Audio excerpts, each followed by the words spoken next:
Muy buenas noches, amigos y amigas de Punto de Encuentro. Esto es Punto de Encuentro TV, donde semana a semana contamos con personalidades de la escena política peruana. El día de hoy tenemos la grata presencia de Mauricio Mulder, ex congresista de la República y además dirigente del Partido Aprista Peruano. Muy buenas noches, don Mauricio Mulder.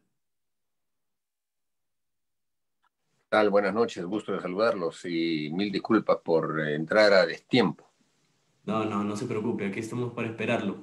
Bien, vamos a entrar rápidamente al tema del panorama electoral y quisiera abrir esta pequeña entrevista, esta conversación, con una pregunta relacionada a uno de los órganos que se supone tiene que tener imparcialidad y marcar la pauta en esta campaña electoral 2021. Estamos hablando del Jurado Nacional de Elecciones. ¿Cuál ha sido el rol que ha jugado el Jurado Nacional de Elecciones en esta campaña? ¿Usted cree que han realizado una correcta labor? Bueno, ha sido el peor jurado nacional de elecciones que he visto, incluso aquel que manejó la dictadura militar en el año 79, que era sin duda un jurado nacional de elecciones nombrado directamente por el gobierno militar. Ese jurado por lo menos puso personas más decentes que los que tienen actualmente el jurado. Y no me refiero en realidad a todos sus miembros, sino exclusivamente al presidente del jurado, que es el señor Salas Arenas, que es un, un tinterillo, un abogaducho de cuarta que prefiere el color del papel, el tamaño de la letra, las dimensiones que debe tener a los temas de fondo y a los temas de la defensa de la constitucionalidad y la democracia en el país, razón por la cual, de una manera absolutamente abusiva, antidemocrática, dictatorial, vizcarrista, sacó a Lapra del proceso electoral. Exactamente como se hacía cuando en procesos electorales amañados, como por ejemplo el del año 31 o el del año 36, cuando Benavides quiso prolongar su periodo, o el del año 39, cuando entró Prado, o el proceso del año 51 con Odría, el mismo proceso con Prado en el 56, que tampoco pudimos participar, el del año 62, que fue un fraude y hubo un golpe de Estado que fue además secundado, aplaudido y con un besamanos incluso por parte del Partido Acción Popular y el señor Belaunde. Bueno, este es el peor. ¿Por qué? Porque ahora se valen de todas las circunstancias que ellos mismos han creado para hacer caer en la trampa a quienes que ellos quieren que caiga. Mientras a Vizcarra le permiten ser candidato a pesar de que no puede serlo, mientras a Vizcarra, para poder permitírselo, festinan trámites y modifican resoluciones y van corriendo detrás de los demás vocales para convencerlos a que voten a favor de incorporar a Vizcarra, a nosotros simplemente nos apagaron la pantalla. Y claro, siempre es fácil echar la culpa que se demoraron, etcétera. No, nos apagaron la pantalla. Y nos apagaron la pantalla pese a que se estaba haciendo lo que ellos mismos estaban estableciendo una inscripción en línea, pero desafortunadamente, y esto ya no es un caso exclusivo del jurado, sino también del Estado peruano en su conjunto, el mundo virtual ha venido no a facilitar la vida de los peruanos, sino a complicarla. O sea, por ejemplo, si tú tienes que emitir un recibo de honorarios, antes tenías una boleta en papel, la escribías y se la dejabas a la persona que le habías hecho el servicio y te pagaba. No, ahora tienes que entrar a la página web de la SUNAT, tienes que sacar tu número y tu clave y tu identificación, que cuesta un montón, o sea, no en dinero, pero sacarla. Y cada vez que después entras, bueno, la clave no coincide, falta una letra acá, póngale el captcha y no sé cuántos y no sé qué. Te demoras pues 5 horas mínimo en emitir un recibo de honorarios. Lo mismo sucede para el pago de impuestos, lo mismo sucede para información de la RENIEC. Es decir, hay un exceso de burocratización, pero lo que ha hecho el Jurado Nacional de Elecciones es violar la ley abiertamente que manifiesta, la 31038, que manifiesta que ellos han tenido que facilitar la vía virtual para que los partidos políticos puedan hacer sus inscripciones. Y los plazos, evidentemente, son plazos en los que una persona no puede presentarse después de vencido el plazo, pero si se presenta antes de vencido el plazo y el trámite es lento, pero por culpa de ellos, entonces claro de que lo que ellos han buscado simplemente es obstaculizarnos a nosotros, ponernos una trampa. Nos han realmente agredido. Y esto porque siempre que se quiere garantizar golpes de Estado, nosotros vivimos un golpe de Estado, no en el pasado, lo estoy diciendo, lo vivimos en la actualidad. Sigue existiendo en nuestro país un régimen de golpe de Estado. Eso se lo acabo de decir a los observadores internacionales. Porque aquí un felón, un ladrón, un coimero, se ha encaramado en el poder, lo hizo el 18 de marzo del año 2018. Después se reunió con las fiscales que lo estaban investigando, al delincuente, y después este delincuente disuelve el Congreso, llama a un referéndum para empequeñecer a toda la estructura política del país, y finalmente es vacado por la criatura que tuvo, que fue la del Congreso del 2020, pero sigue gobernando en bambalinas, porque a quien han puesto en el poder, el Partido Morado y el señor Sagasti, son chupamedias de él, del verdadero poder. Y son además, digamos, componentes de la organización criminal Graña Odebrecht Club de la Construcción, que es una organización criminal que es la que gobierna el Perú, con el diario El Comercio, con el Canal 4, con los medios de como el diario La República, el señor Momi, todos ellos integran esa organización criminal que controla todos los resortes del país. Y cuando Vizcarra consolida su golpe de Estado, bueno, saca al señor Duberlí Rodríguez del Poder Judicial, pone a una persona sin mayor peso ni personalidad como el señor Lecaros, que ya lo único que quería era jubilarse, y terminan poniendo a la señora Elba Barrios como presidenta del Poder Judicial, hermana de su ministro, ¿no? Cuando el señor Chávarri es elegido a propuesta de la señora Zoraida Ábalos como fiscal de la Nación, y comienza toda una guerra mediática espantosa de día a día contra Chávarri, acusado de supuestamente haber estado en una conferencia de prensa, imagínense, o sea, estar en una conferencia de prensa era para los periodistas punible, ¿no? De la cual hasta ahora no se sabe quiénes eran los periodistas que estuvieron, y que supuestamente se la habían armado el señor Camayo. Pero resulta que el señor Camayo era recontrapata, amigo, adu, de nada menos que Vizcarra, y no pasa absolutamente nada. ¿Y por qué? Porque Vizcarra hizo todo el show de regresar de Brasil para acá, para sacar a Chávarri y poner a la señora Zoraida Ábalos. Y por eso después, entonces, cuando vienen los temas judiciales, Vizcarra se pasea por todas partes mientras los jueces corrigen a los abogados. Es decir, la jueza, la señora Ángeles, por ejemplo, se la pasó diciéndole, señor abogado, usted debió haber decidido esto, en vez de lo que ha dicho. O sea, eran más abogados que los abogados de Vizcarra. Una vergüenza total. No tienen sangre en la cara. Y el Jurado Nacional de Elecciones es eso, pues, porque el señor Salas es un vocal de la Corte Suprema. Dios me libre de caer en manos de ese tipo de jueces, que son los jueces de la tremenda corte. Yo prefiero estar en el estrado de la tremenda corte de Tres Patines que estar ante uno de esos jueces peruanos que son realmente una desgracia, ¿no?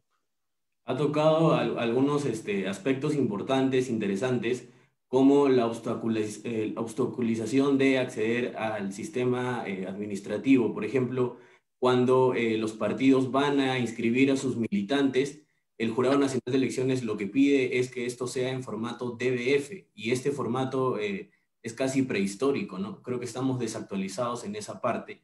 Eso por un lado, y por el otro, el peligro de ideologizar las instituciones públicas. Yo había escuchado unos comentarios de usted diciendo de que el presidente del Jurado Nacional de Elecciones tenía ciertos lazos con la izquierda y con la izquierda radical. ¿Qué tan cierto tiene eso, señor Mauricio Mulder? Bueno, la fuente es una fuente de primera mano porque es un vocal supremo el que lo ha dicho. No me ha permitido dar su nombre, lo puedo dar en privado, pero él señala que cuando él ejercía en Arequipa y era juez, Además, del que te estoy hablando ha sido un alto cargo, altísimo cargo, el máximo cargo del Poder Judicial. Decía que en los casos de terrorismo que él veía, el abogado de los terroristas era Salas Arenas. Así que me desmienta, pues. Yo lo he escrito en Twitter, lo he puesto en Facebook, lo he puesto en todas partes. ¿Acaso se ha atrevido a desmentirme? ¿Por No, qué no no, no sale ha habido respuesta. sale y dice es falso lo que dice el ex congresista o como quiera llamarme? Porque es verdad, pues. Es un filo terruco. Y como todo filo terruco, y encima, como te reitero, un tinterillo,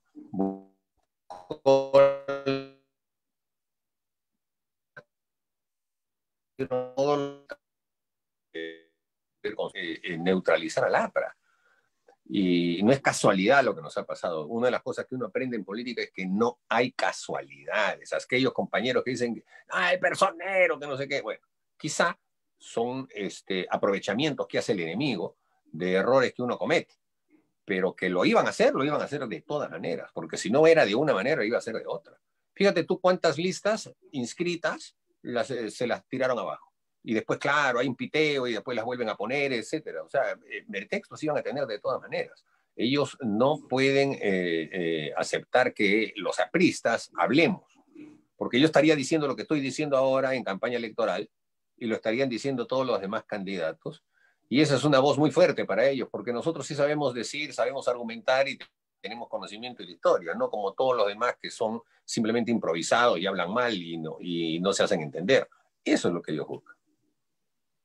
Ahora, a todas estas acusaciones que se le han sumado al expresidente Vizcarra y luego pues de haber dirigido esta organización criminal que usted comentaba hace un momento, ¿le parece descabellado sumarle a eso una acusación por genocidio? No, por todo lo contrario, es un deber imputarle el delito de genocidio. Primero porque él utilizó la pandemia para endiosarse y para fortalecer su poder. O sea, lo que Hugo Chávez hacía todos los domingos en su aló presidente, él lo hacía todos los días a la hora de almuerzo, en sus casas, que entre otras cosas, ver televisión era lo único que les tocaba hacer. Y entonces tenía una sintonía de 100% y se la daba de Papá Noel. Y allí prometía, ¿no? Que iba a resolver el tema, pónganse mascarilla, era el papito bueno. Y todo eso simplemente era para fortalecer su liderazgo. Criminal Vizcarra, bien apodado el Lagarto, no pudo en esa época, ni se le ocurrió comprar vacunas, ni se le ocurrió poner más camas UCI en los hospitales, y tampoco se le ocurrió poner plantas de oxígeno. Es más, el sector privado, los mineros que pusieron plantas de oxígeno y él los recibía de mala gana. Y allí, sin duda alguna, queda como un símbolo la señora Celia, que lo persiguió por las calles de Arequipa diciéndole, visite usted a los enfermos, pobre diablo maldito. El Vizcarra que se fue corriendo como un cobarde, ¿no? Y la dejó gritando a la señora y después su marido todavía se murió. Entonces, queda claro que Vizcarra sí ha cometido el delito de genocidio. Y el otro que lo ha cometido es Sagasti, porque Sagasti también nos ha venido con que no queremos que los ricos se vacunen mientras los pobres no se vacunan. Eso provoca decirle, y ojalá que me escuche mucha gente, hijo de puta. O sea que tú no puedes garantizar que los pobres tengan vacunas, y entonces como no lo puedes garantizar, que no haya vacunas para nadie. Hay que ser bien hijo de puta para eso. Hay que ser una mierda, o sea, una basura humana. Y mira la cantidad de muertos que tenemos. Somos el peor país del mundo. Entonces, no hay epíteto que valga y que sea suficiente para decirle a esta gente que realmente son asesinos, criminales, ladrones y que merecen ser imputados. Ahora, claro, controlan el poder, pues, ¿no? Al punto de que la presión del Congreso para hacerle una destitución la han pasado para el día sábado. ¿Por qué? Porque la presidenta del Congreso es una comunista que trabaja con él. Y bueno, no importa, pues, aunque sea, se hace el sábado. Y si no se hace el sábado, no pasa nada, se hace el lunes, el martes, el miércoles. ¿Cuál es el problema? A un parlamentario se le puede inhabilitar en cualquier momento, incluso después de juramentado. En el año 2001, incluso a mí me tocó ser vocero de ese punto de vista de la comisión permanente. Bueno, destituimos a la congresista Luz Salgado y a la congresista Carmen Lozada. Así que elegidos también se les puede destituir, pero a este Vizcarra no hay que dejarlo juramentar. Además, tengo la certeza de que felizmente, de acuerdo a las últimas informaciones, su partido tenga el suelo. O sea, no creo que tenga posibilidad alguna de alcanzar, de pasar la valla electoral. Y ahí voy a decir, así te quería ver, ¿no? Lagarto. Perfecto.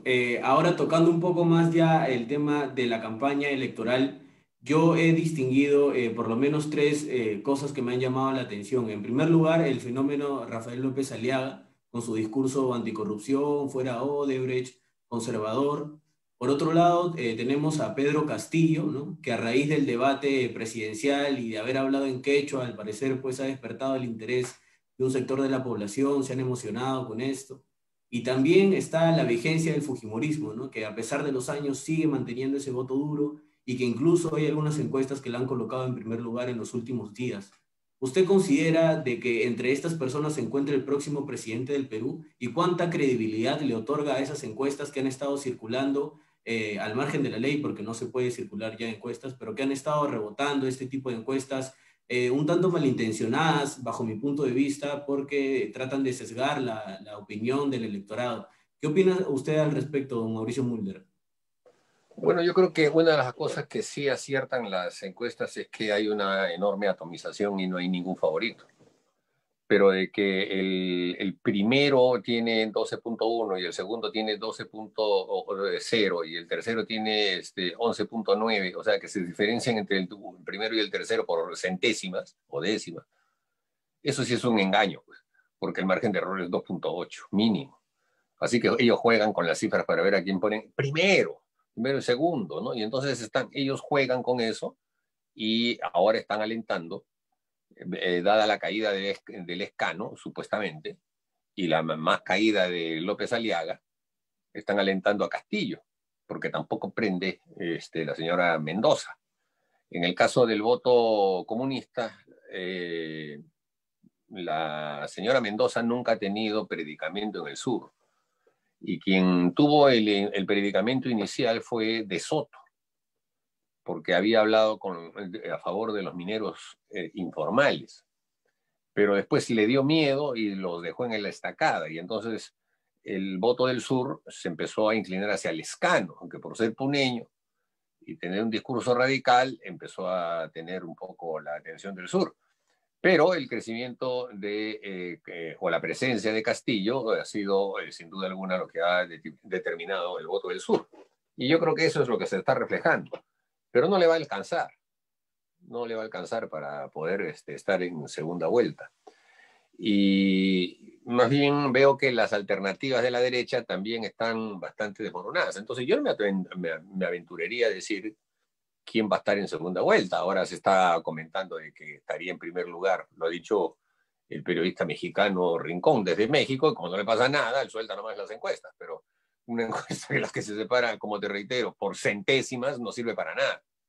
Y quieren poner a Keiko primero. Con lo cual, y segundo a este Castillo. Pero no es que sea un crecimiento exponencial. O sea, claro, el de él sí, porque no figuraba, pero en el Perú todos los crecimientos reales son la última semana y tiene que ver mucho el debate.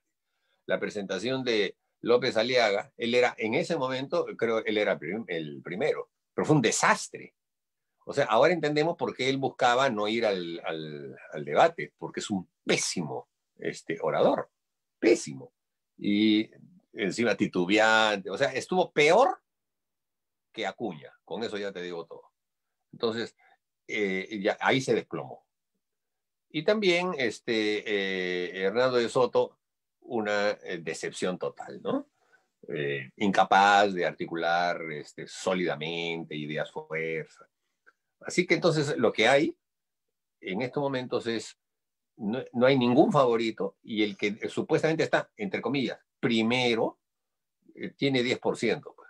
El 90% de la población no le interesa a ningún candidato. Esa es la realidad. Y eso es consecuencia del proceso de destrucción de la institucionalidad partidaria que Vizcarra, con su chupamedias bien rentado por 54.000 soles mensuales, el señor Fernando Tuesta Soldevilla, han hecho para destruir el sistema de partidos. Hoy no tenemos partidos políticos en el Perú. Son membretes nada más. Todos los candidatos que están en APP, que están en Forsyth, que están en López Aliaga, han sido candidatos antes de otros partidos. No, ahí no hay ningún tipo de lealtad, ideología, pensamiento, nada. Eso son solamente, quiero ser congresista, a como dé lugar. Estas se vuelven individuales. Es un desastre. Y el Perú en eso va a profundizar, sin duda alguna,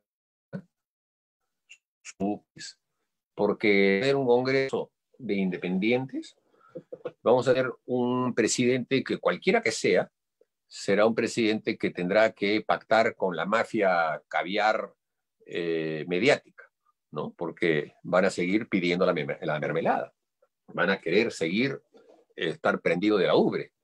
Y si no lo hacen, entonces les empiezan a sacar pues de todo, ¿no? Y a introducir una enorme inestabilidad contra el presidente.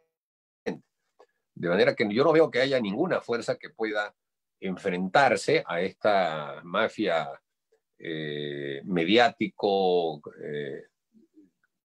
ligada al tema de la construcción y ligada a Odebrecht, que es la que controla los hilos de fondo del país. Ni tampoco que se pueda hacer que el Estado peruano, de una manera rápida, pase a manos democráticas en vez de estar en manos antidemocráticas, como sucede actualmente, ¿no?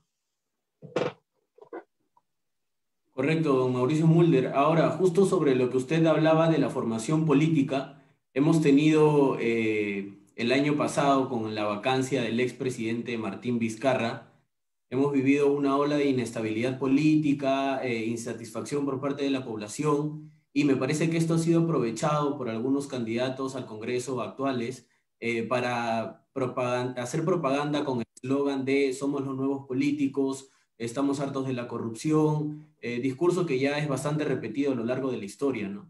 Y justamente usted hablaba del transfugismo, esta gente que se cambia de partido político como si fuera ropa.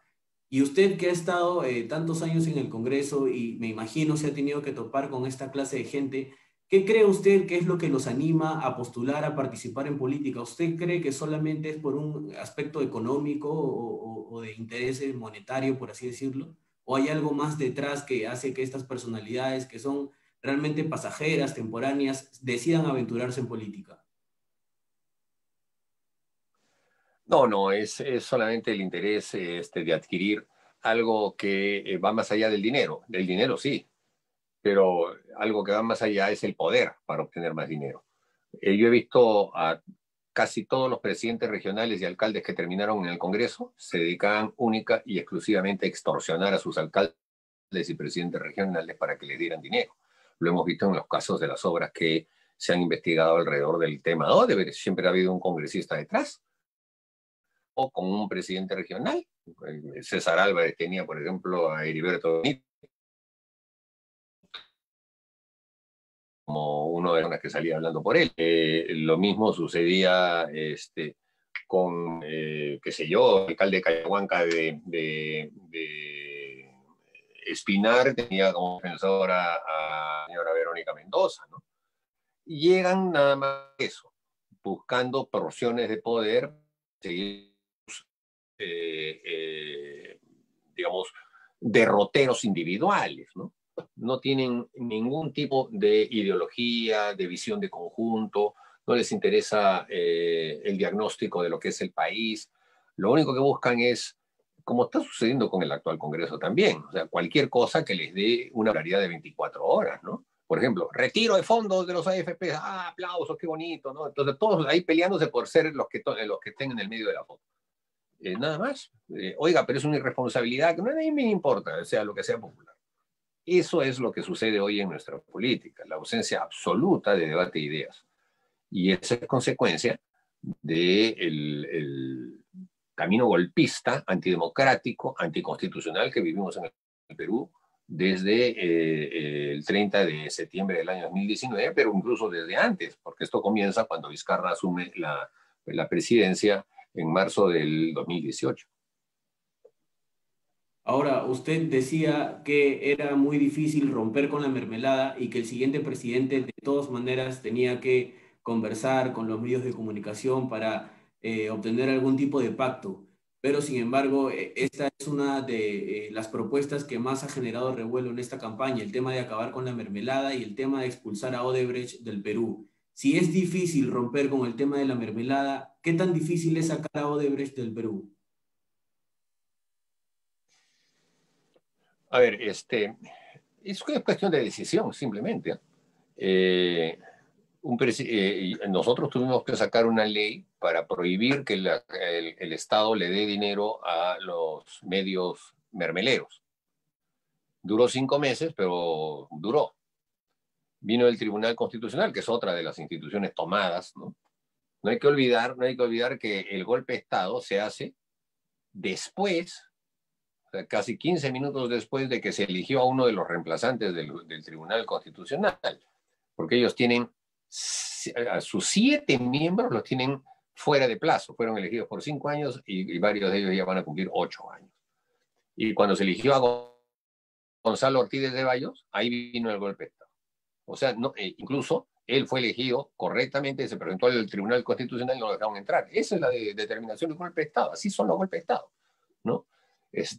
Aunque tuviera una sentencia en la mano o una resolución en la mano, no les importaba. Entonces, el Tribunal Constitucional cercenó la ley Mulder, que se llama, y salvo la señora Ledesma, todos dijeron no, o sea, en otras palabras, dijeron que el derecho a la información es un derecho del pueblo y ese derecho es exclusivo de los medios. O sea, lo que tú estás haciendo en este momento, o yo estoy haciendo, no, nosotros no tenemos derecho, los medios nomás lo tienen.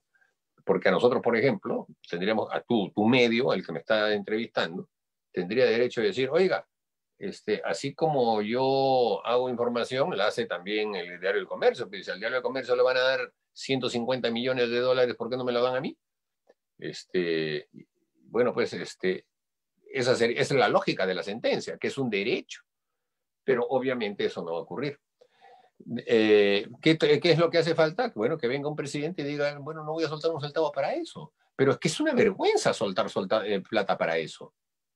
O sea, no hay que soltar plata acaso para hacer camas UCI, para hacer plantas de oxigenación, para ampliar los hospitales. O sea, se pueden dar el gusto de darle a una actriz de cuarta que dice mi cuerpo, no sé cuántas, se le puede dar 75,000 soles por esa estupidez. Se le puede dar al señor Richard Swing 175,000 soles por, no sé, o sea, por bailar, gritar, vestirse payaso en una institución pública. Sí, se puede, pues, porque el que lo hace es Vizcarra. Bota la plata del Estado peruano en eso. Entonces, ¿cómo no va a ser genocidio? Es genocidio, son genocidas. Ellos están matando abiertamente al pueblo peruano. La gente no se está vacunando. Es una vergüenza. Entonces, ¿eso por qué? Porque ni siquiera han comprado las vacunas. Me han comprado un poquito para acá. ¿Y qué? Ellos sí se han puesto la vacuna, ¿no? Ellos sí se pusieron la vacuna. Y obligan a los peruanos a que se va a irse a Chile, Estados Unidos, allá como sea. Porque en el Perú no se puede uno vacunar. ¿Cómo no van a ser genocidas? Lo son, evidentemente. Y tiene que abrírseles un proceso por genocidio y debe ser el primer acto de acusación constitucional que tienen que hacer los congresistas cuando se instalen el 28 de julio. Todo este tiempo que ha pasado en el que se han descubierto todas las porquerías del gobierno de Martín Vizcarra, el tema de las vacunas, el que sí se reunió con Camayo, etcétera, etcétera, pareciera que el IDL desapareció porque no hemos visto esa insistencia de Gorriti y compañía como en otros años o como en otro tipo de escándalos similares o menos peores que lo que hemos visto ahora con Vizcarra. ¿A qué se debe este silencio del IDL?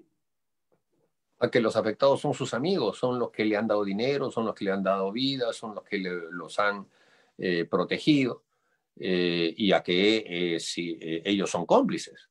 O sea, ese silencio es un silencio cómplice, porque si ellos fuesen realmente independientes, harían lo mismo que hicieron con todos los demás casos en los que ellos ventilaron los temas, y lo hacían con un sabor de boca que era como el del lobo que acababa de comerse una presa, ¿no? Felices, exultantes, eufóricos, y soltaban audios, videos, y atacaban a fulanos, a sultanos, a menganos y toda la cosa. Y después resulta que cuando tocan a sus amigos, ahí sí, nada. Bueno, pues eso es lo que pasa cuando practican esa famosa ley que dice, para mis amigos todo, ¿no? Y para mis enemigos ni justicia. Eso es lo que pasa. Eso es el señor Gustavo Gorriti. Gustavo Gorriti, que creo que debiera tener, perdón, se me arde el trípode, yo lo voy a tener que sostener así. El señor Gorriti tendría que tomar en cuenta que él era un hombre de absoluta confianza. ¿De quién? De Alejandro Toledo, ¿o no? ¿Acaso Toledo no fue, ya desde que estábamos en campaña electoral, no sabíamos todos los peruanos que Toledo no reconocía a su hija? Que era un farsante, que era capaz de decir no es mi hija, pero que se negaba a hacerse la prueba del ADN. Y bueno, de ese señor, el señor Gorriti era brazo derecho. Lo sé, además, porque no solamente lo hemos visto en la campaña del 2001 en ese plan, sino porque cuando Alan García, que quedó segundo en esa elección del 2001, y pasó a segunda vuelta y casi le ganamos a Toledo, el día que lo fue a felicitar, las coordinaciones previas las hice yo. Y yo fui al Hotel Sheraton para coordinar la presencia de Alan García. ¿Y con quién me toca? Con Gorriti. O sea, ¿a quién designó Toledo? A Gorriti. Entonces, yo digo, una persona como Gorriti, que se permite siempre levantar su dedito acusador, y él es el gran juez, ¿no? El que está por encima del bien y el mal. Todos los demás tienen pecado porque, claro, él tiene sus pactos y sus amigos que le filtran grabaciones del Ministerio Público, tiene ese poder, ¿no? Seguramente aprendió eso en el Mossad, pues cuando él trabajaba ahí.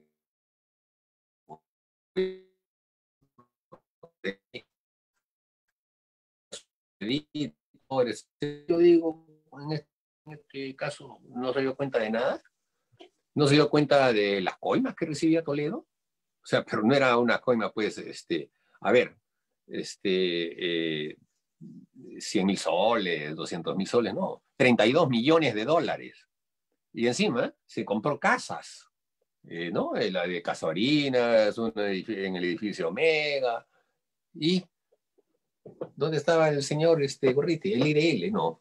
Ellos solamente actúan contra sus enemigos. Y claro, dentro de sus enemigos estamos nosotros. Así que no me extraña que Gorriti esté en un absoluto silencio y que otros, como la señora Rosa María Palacios, Álvarez Rodríguez, que eran chupamedias de Fujimori en la época de la dictadura, chupamedias. El señor Álvarez Rodríguez cobró $1.000.000 el año 92, después del golpe de Estado, por hacer un papel estilo Acuña, que nadie nunca ha leído, que es una consultoría para ver el impacto que iba a tener la privatización de la compañía peruana de teléfono. ¿Por qué ustedes los periodistas, es un encargo que te puedo hacer, Alonso, por qué no le piden a Álvarez Rodríguez, oye, Augusto Álvarez Rodríguez, ¿podrías publicar el papel, porque creo que solamente es una hoja, por el cual te pagaron $1.000.000 la COPRI de la CPT, o sea, la Comisión de Privatización de la Compañía Peruana de Teléfono? ¿Podrías mostrarlo? Tanto que hablas tú de periodista, eres un economista que te metiste al gobierno de Fujimori, cobraste tu $1.000.000, te nombraron director de OCIPTEL, cayó la dictadura, seguías bien bacán, bien ahí en el directorio de OCIPTEL hasta el año 92, 93, que estaba bien entrado Toledo, y te la dabas de ser antifujimorista. Pero tú crees que todos los peruanos se olvidan. No, pues hay un montón de peruanos que no nos olvidamos. Y la señora Rosa María Palacios, que votó por Fujimori en el 95, que votó por Fujimori, o sea, contra Pérez de Cuellar, y votó por Fujimori en el 2000 para que se reeligiera por tercera vez, y que fue además la número 1 del plan del gobierno del señor Hurtado Miller en las elecciones municipales del año 98, en donde el candidato de la oposición era Andrade. Y ahora son los que levantan su dedo y nos acusan a los demás. Farsantes, farsantes. Pero nadie se los dice, pues nadie se los dice. Ahora, hablando ya del partido aprista en sí, ¿cuál es la postura que ha tomado el partido aprista en estas elecciones? En un inicio se trató de vincular con el Partido de Renovación Popular, usted salió a desmentir eso, y me parece que la propuesta en un inicio era invitar a los militantes a no votar. ¿Esa premisa ha cambiado? ¿Cuál es la posición actual? ¿Los militantes son libres de elegir su voto? La posición oficial del partido es llamar a no votar porque lo que hay en estos momentos es un fraude y con nuestra presencia no podemos convalidar el fraude. Esa es la posición oficial del partido. La hemos tomado en una reunión de la Comisión Política y ha sido aprobada por unanimidad. Pero hicimos después una salvedad, porque obviamente no todos se pueden dar el lujo de pagar la multa.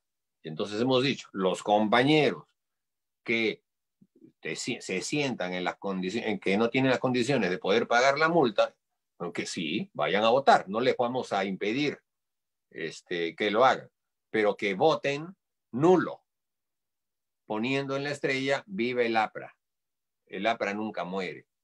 Y es así como se ha impartido de manera clara la consigna. Ahora, sí, efectivamente hay algunos compañeritos de base, no hay ningún dirigente, que en todo caso puede haber algún dirigente barrial, nada más por ahí, que quizá por dinero se les ha visto cerca del Partido Celeste, ¿no? De López Aliaga.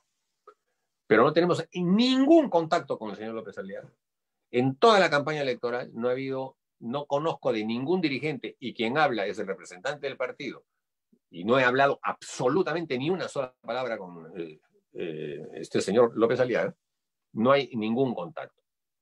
Sí debo decir que antes de iniciarse la campaña electoral tuve una conversación informal en donde habían 22 personas más o menos, no menos, serían 12, en donde estaba Hernando de Soto, y tuvimos un intercambio, pero en donde hicimos nada más una especie de... Él me preguntó si yo había estudiado en el Instituto de Estudios Internacionales de Ginebra. Él conocía eso que yo lo había hecho. Me preguntó en qué año, en el 84. Él había estudiado en el 61, creo, y hablamos un poco de eso, de Ginebra y nada más, ¿no? O sea, fue una reunión casi solamente social. Después con ningún candidato. Así que yo desmiento cualquier tipo de declaración que hayan hecho algunos militantes, porque dirigentes ninguno, pero algunos militantes, de enorme confusión. Además, el señor López Aliaga, es verdad, pueden haber coincidencias, pero con otros partidos también tenemos coincidencias, no es que uno sea radical y que todo sea blanco y todo sea negro. Coincidencias con López Aliaga, sí, claro. Una de las coincidencias es que él está atacando al Odebrecht y está atacando a los caviares igual que nosotros. Perfecto, nosotros fuimos primeros, porque cuando nosotros hemos peleado contra ellos en los últimos 10 años, a él no lo veíamos. Recién se ha sumado él a eso. O sea, es él el que ha tomado una bandera nuestra, no que nosotros nos estemos sumando a la de él. Pero cuando también hemos tenido coincidencias con otras fuerzas políticas, no significa que vamos a sumarnos a ellas. Así que la consigna es no votar y en todo caso marcar el voto nulo, que es el que va a ganar. Yo estoy convencido de que el blanco y el nulo va a ganar las elecciones y incluso no creo que el voto válido supere el 20%. Estas elecciones pueden perfectamente ir camino a una anulación. Perfecto, don Mauricio. Ya para ir finalizando, quería consultarle cuál es la propuesta del Partido Aprista para devolverle institucionalidad o fortalecer los partidos políticos. Bueno, la primera es enfrentarnos decididamente al Jurado Nacional de Elecciones a través de el instrumento legal de demandar penal y civilmente a sus miembros, porque yo estaba en el Congreso cuando se aprobó la ley 31038 que establece que el Jurado Nacional de Elecciones tiene que facilitar todo tipo de procesos por la vía virtual para que no nos hagan la vida a cuadritos como la están haciendo. Mira, te voy a leer esa parte. Ley 31038. Dice, se adicionó la siguiente disposición transitoria. El Jurado Nacional de Elecciones deberá poner al servicio de las organizaciones políticas en un plazo de 45 días calendario a partir de la fecha de la publicación de la presente ley. Esto es del año, exactamente es del año 20, del mes de julio del año 20. Lo siguiente, debe poner a disposición de los partidos lo siguiente. Primero, por la vía digital, o sea, a partir de la fecha de la publicación del presente ley electoral digital que permita la realización por la vía virtual los siguientes temas. Primero, presentación de los requisitos de inscripción de los partidos políticos. Segundo, incorporaciones, exclusiones y renuncias del padrón de afiliados. Tercero, la afiliación a una organización política. Cuarto, la renuncia a una organización política.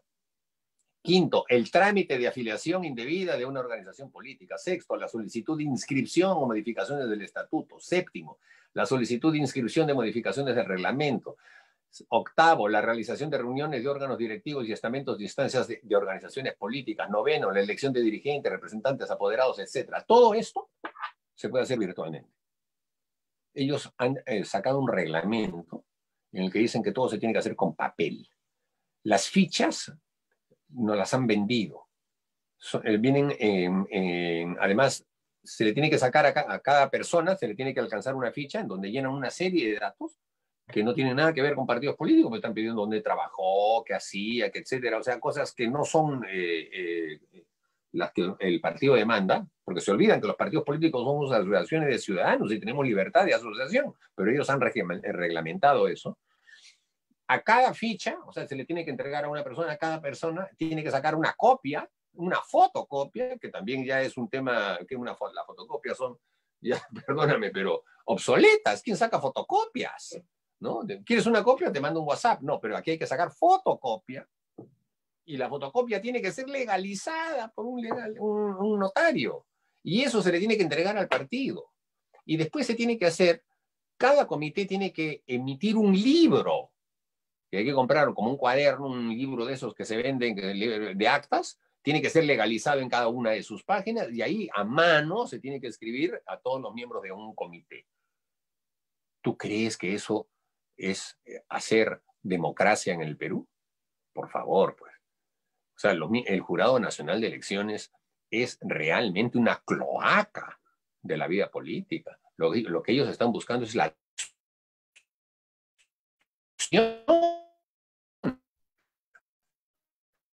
clara y contundente. Ya lo que tenemos ahora, 10 partidos políticos, ninguno pasa de 10%. Eso es lo que ha hecho, esa es hechura del Jurado Nacional de Elecciones. Ahí tienen la destrucción de la vida política que han hecho estos sujetos. Vuelvo ahí al señor Rodríguez y al señor, al fiscal, al que viene del Ministerio Público, cuyo nombre se me escapa, porque ellos siempre han votado en contra. Pero el señor Sanginés y el señor Salas, que hacen además del voto dirimente, y el señor Salas tiene doble voto, lo hace dictador a su majestad el señor Salas Arena, y han destrozado el sistema político. El señor Sanginés fue fiscal en Ancash, en la época en la que mandaba y reinaba César Álvarez. Y había miles de denuncias que iban a esos fiscales. Y todas esas denuncias siempre se archivaban. Entonces le llamaron la banda de los fiscales absolutorios. Y este señor integraba esa banda. Lo destituyeron, lo votaron del Ministerio Público. Y este sujeto ahora ha entrado al Jurado Nacional de Elecciones por la ventana, en modalidad de monra, se ha metido en representación de las universidades públicas, de las facultades de Derecho de las universidades públicas. ¡Qué vergüenza! ¡Qué vergüenza! Pero ahí lo tienen, votando. Ese sujeto no es capaz de hacer una sola pregunta ante los abogados que van ahí a... No, él es una estatua, es un busto ahí puesto, que no habla nada, no tiene nada en la cabeza. Y lo único que hace es firmar lo que le pone Salas Arenas. O sea, son un par de personas que van a tener que ser acusadas constitucionalmente. Pues. Y eso espero que haya congresistas que lo puedan hacer, ¿no? Perfecto, sí. Sí, nos hemos dado cuenta en varias resoluciones del Jurado Nacional de Elecciones que votan cuatro y la cosa termina 2-2 y siempre Salas Arenas termina decidiendo. Es un uso Así muy son todas. dirimente. Así es. Arce se llama el fiscal. Él ha tenido Arce. siempre un comportamiento democrático. Arce y Rodríguez son los únicos que han tenido un comportamiento democrático. Rodríguez ha tenido sus veleidades porque votó a favor de Vizcarra y aceptó la modificación de la resolución que lo había excluido. Pero Arce mantiene una posición democrática que yo no puedo cuestionar. Pero el caso de San Ginés y de Salas son dos personas que tarde o temprano tendrían que ir a la cárcel. Esperemos que sean investigados estos personajes que con su dudoso actuar terminan comprometiendo la imparcialidad de un órgano tan importante como el Jurado Nacional de Elecciones. Quería agradecerle a don Mauricio Mulder por haber aceptado la entrevista el día de hoy y estar con nosotros conversando. Quería pedirle que por favor diera un mensaje final, no solamente para el pueblo aprista, sino también para ese veintitantos por ciento que hasta ahora no decide su voto y que está en el limbo prácticamente. Adelante, don Mauricio Mulder, reflexiones finales. Bueno, a los compañeros yo les pido que recuerden la historia larga de nuestro partido, la cantidad de procesos electorales en los cuales se nos ha atacado, se nos marginó, se nos hizo fraude, se nos persiguió. Y de todas esas circunstancias nosotros hemos salido después airosos, porque hemos tenido algo que ningún otro partido tiene, que es persistencia, que es fidelidad, que es lealtad a nuestros partidos. Y además porque no somos un partido que vive alrededor de la elección. Nosotros hemos sobrevivido 100 años y de esos 100 años, como he relatado hace un momento, han habido por lo menos 9 elecciones en las que no hemos participado. Y hemos seguido existiendo y hemos seguido siendo el partido fuerte. ¿Por qué? Porque no somos un partido que se dedica solamente a ese tema. Claro que se presenta a las elecciones, pero somos un partido de cuadros. Y los cuadros políticos están en las universidades, los estudiantes, los profesores, están en los sindicatos, con los dirigentes sindicales, están en los barrios, con los dirigentes barriales, están en los asentamientos humanos, en los comedores populares, donde están las compañeras allí llevando a cabo los clubes de madres y los clubes de costura y las manualidades que se enseñan, los dirigentes de transportes, los fundadores de las asociaciones de mototaxistas, etcétera. Ahí están. Esas son las bases del partido. En las organizaciones agrarias, en las que tenemos una presencia también bastante sólida, sobre todo en el norte. El partido está allí. Y es a esos compañeros que tenemos que convocar para que sean esos los compañeros que lleven a cabo los procesos de recuperación burocrática de nuestra inscripción. No solamente los compañeros que son dirigentes de distritos, porque hemos tenido la tendencia a señalar que todo el árbol dirigencial del APRA es dirigentes nacionales, dirigentes regionales, dirigentes distritales. Y no, pues, o sea, esa es una forma, que es la territorial, pero toda la otra, que es la social, la que se llama funcional, es la que debe funcionar en este momento para que recuperemos nuestro sitial y en las elecciones del año 22 tengamos una buena presencia en las elecciones regionales. Muy bien. Hemos estado con Mauricio Mulder, ex congresista de la República y dirigente del Partido Aprista Peruano. Nuevamente, muchas gracias por aceptar la invitación Muchas gracias también a todas las personas que nos estuvieron viendo. Mi nombre es Alonso Delta y esto es Punto de Encuentro. Conmigo será hasta la próxima oportunidad. Muchas gracias. Muchas gracias también, igualmente.